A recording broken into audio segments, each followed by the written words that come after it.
let's return to our earlier conversation on the debates that's ongoing. Is there going to be a U.S. military base in Ghana or not? We'll speak to Dr. Seidu, who is a political science lecturer, senior political science lecturer at the University of Ghana. He's joining us live now from campus. Good morning to you, Dr. Seidu. It's been a really long while. We hope you're well. Yes, please. How are you doing? I am very well. Good to see you. So I'm sure that you've been following this whole debate going on in Parliament, and even before that, the documents that we got hold of here at JoyNews. So let's please clear it out for us. Is it a military base or not that is supposed to be established in Ghana? I think, first of all, bilateral cooperations between countries are meant to benefit both the countries signing those agreements and the citizens who live in that particular country. So I think it's not about whether they are coming to build a permanent structure and deploy their troops here, but it has to do with the kind of agreement we are entering into, the wording, the content, the conditions. That is why people are so concerned about. And if you look at the whole concept of military bases, it comes in different stages. I think the highest form is where the U.S. will give them maybe a land, and then they'll put up military installations and they'll have their military camp up there.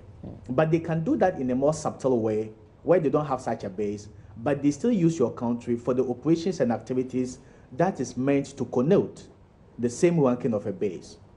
So I think whether it's not about whether they are coming to set up a base or not, but we are looking at the terms and conditions, the wordings of the agreements that we are entering into as a country. Are we going to benefit, or we are not going to benefit? That is what is important. So why don't you answer the questions that you've raised for us? From what you've seen, what do we stand to benefit from these agreements? I think this is not a good deal for the country, because the U.S. as a country always have permanent interests and not permanent friends. The U.S. is a hegemon, and as a hegemon, you definitely step on the toes of other people, both state and non-state actors, including fundamentalist security groups. So if it becomes difficult for these entities to target mainland U.S., they are going to look for low-hanging fruits in countries where they can exact the same measure and consequence and punitive action as they would have done in mainland U.S.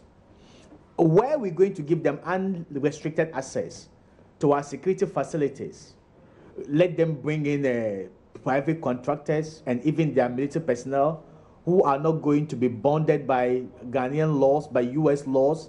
We are going to give a whole lot of things. I don't think it's a good deal for this country. The president, no, fine. People say there's going to be exchange of training, exchange of expertise. We are going to get, is it $20 million US or whatever. I think the future of this country doesn't merit such an agreement. The present campaign is moving this country beyond aid. What's the difference between the aid he's going to move this country beyond and this same deal? Aid gives the people who are giving you the money leverage to control you. This deal is more than aid. And the money is going to bring, because it's going to give the U.S. government not only unlimited access to our military facilities, which they can use for whatever reasons that they want to use, but it's going to give them a leverage to continue to control and dominate and interfere in our day-to-day policy-making process. So I'm appealing to the president and then the members of parliament. They should look at the future of this country and not just quick political dividends. It is very important. There are a lot of troubles in Cote d'Ivoire, in Nigeria, and all other places. They can set up there and deal with those transnational crimes. We are very peaceful. And we don't want something that will endanger our peace, honestly speaking. How about the fact that this agreement really is not new and that it dates back to 1998? And even in 2005, we sort of renewed this agreement. This is just a renewal. So I think bilateral agreements of these kinds are always subject to renewal. And for what you know, Mama V, if we were aware the type of awakened consciousness that is going with the renewal of this deal. If we were aware of similar deals in the past, I think Ghanaians would have resisted it. Because in the past, we were not privy to some of the details that were contained in agreements. And also maybe because of the fact that it was deemed to be a security issue, most of the details were not brought to limelight. One good thing I like about this deal compared to the Guantanamo 2 issue was that this one is put before Parliament. And because our people's representatives are there, they have seen how negative this deal is going to affect the security of this country. But is the conversation objective? Do you see the objectivity in this? I kind of feel that the debate is still very much along party lines. It's still very much NDC, NPP. Yes, that's the point I'm making. I think our members of parliament should ask themselves, if will the US enter into a similar deal with Ghana if these conditions were given to them? I don't think so. They won't do that under such a condition. So why should we do that? Why should we sell our country and the prosperity of this country, the welfare and the well-being of future generations, those yet unborn, just this way, in the name of quick political dividends? I think we should consider the country first. But if you look at the fact that we've had this going on in the past and nothing has happened to Ghana, nobody has targeted us as a result of our relationship with the US and this whole policy, then what's the difference between then and now? What's going to happen now if nothing happened in the past? Yeah, I think it all has to do maybe with intelligence. In the past, we didn't know, and maybe those people who want to target the US mainland and they can't get it, didn't know there was such a deal existing. Now we are aware, and they are also aware. And even this whole document has been put online. People can read and know what is going on. And that now makes you a target. Finally, in the past, we didn't know, we never cared. Just before we let you go, Dr. Seidu, considering the voting patterns in Parliament, we can safely say that this deal is going to go through. Nothing is going to happen.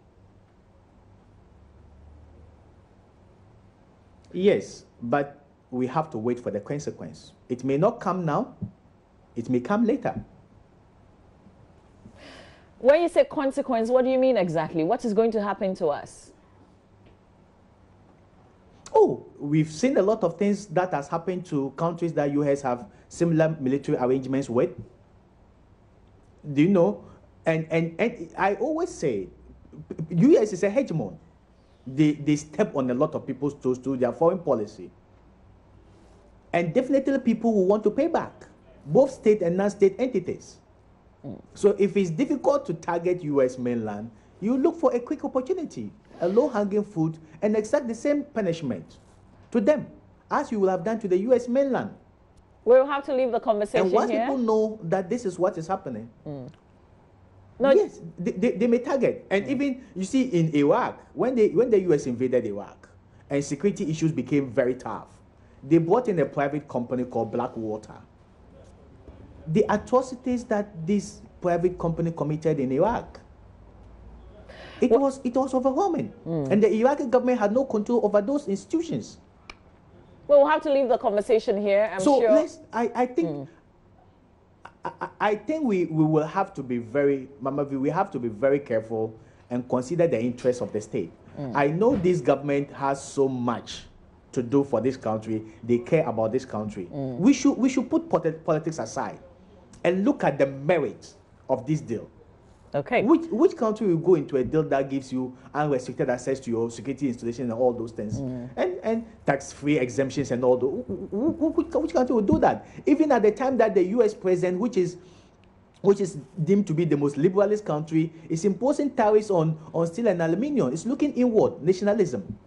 When they are preaching liberal democracy and liberalism. America first, they say. Maybe we should begin to say Ghana first. We'll leave it here. We'll continue with this conversation. Yeah, I think that is what we should do. Yeah. Dr. Seidu, it's always a pleasure speaking to you. Thank you very much for your time this morning here on our show. He's a senior political science lecturer at the University of Ghana, the Political Science Department, the University of Ghana, Lagos, Dr. Seidu.